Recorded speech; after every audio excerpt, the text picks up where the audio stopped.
পৃথিবীর ভিতরে একটা প্রাণী আছে, মাটি ফেরে এই প্রাণীটা বের হবে কিয়ামতের আগে আগে, এবং এই প্রাণীটা মানুষের সাথে কথাবার্তা বলবে, কথা বলতে পারা প্রাণী।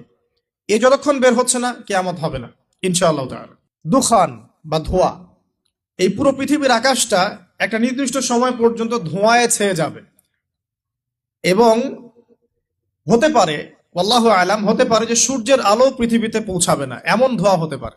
পুরো পৃথিবীটা ধোঁয়ায় ছেয়ে যাবে, এটা সূরা দুখানের মধ্যেও বলা আছে। একটা ভূমিকম্প হবে পৃথিবীর পূর্ব দিকে।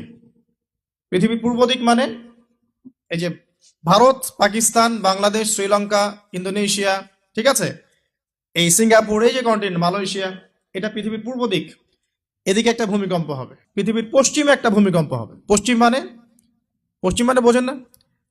পশ্চিমা বিশ্ব না, সৌদি আরব না, পশ্চিমা বিশ্ব, ব্রিটেন, ফ্রান্স, জার্মানি, তারপরে এই যে রাশিয়ান কন্টিনেন্ট, হ্যাঁ, ইউক্রেন, এদিকে আপনার আমেরিকা, এই পুরো পশ্চিমা বিশ্ব, এখানে একটা ভূমিকম্প হবে বড়। এবং এগুলো এমন হবে যেগুলোতে ভূমি মাটিতে ধসে যাবে, মাটিতে ডুবে যাবে। ভূমিকম্প না, ভূমিধস।